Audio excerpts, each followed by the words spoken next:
Hi everyone, today we have a question from work, energy and power, and in this question we have a small particle which is sliding down from rest from the top of a smooth ramp of height capital H.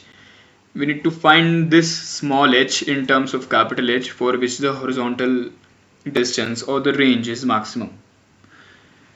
So for that we'll have to find the velocity at the point B, right? Horizontal range to be the velocity in the x direction times the time period. So we'll have to find this ux, which is just the velocity at b, right?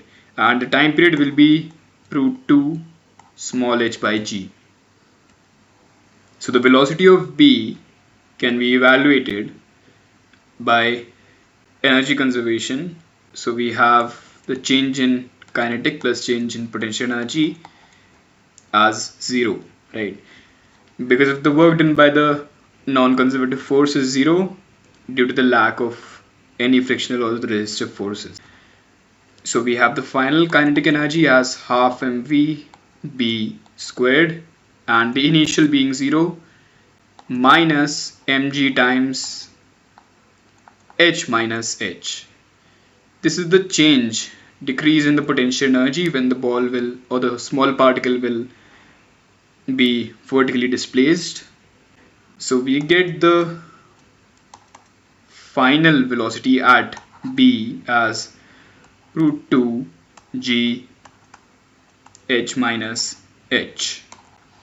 This is the velocity at b. For the range, we know that the range will be root 2 g h minus h times h times h times 2 by g, which gives us 2 root h times capital H minus small h. So we have the range as a function of small h, and since we are to maximize this horizontal range, we'll have to figure out dr by d small h, right? The derivative is h minus 2h and this thing has to be equal to 0. We have to find the critical points for this graph, right? So we have h minus 2h is equal to 0, so the small h comes out to be half the value of capital H. So we have the height for which the range will be maximized. Thus the final value for the maximum range is capital H itself. So the next question we have is of power, and in this question we are given a rope resting on a rough ground where one end of the rope is being pulled by an external force such that it moves with a uniform speed v, and we are given the linear mass density and we need to find the power associated with the external force.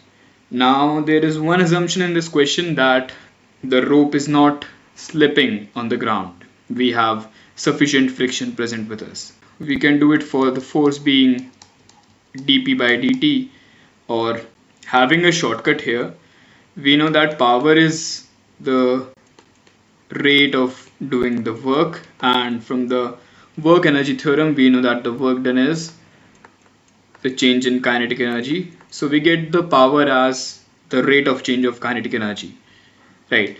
We know that this change in kinetic energy has to be half times mv square, and the time period, let us assume the time be. Now for the time period, we know that the time is distance upon speed, so let us say this distance to be L upon speed, mass per unit length lambda, so we have the value for power as half lambda v cube, right? So we are done with this question, and that was it for this one. Thank you for your time.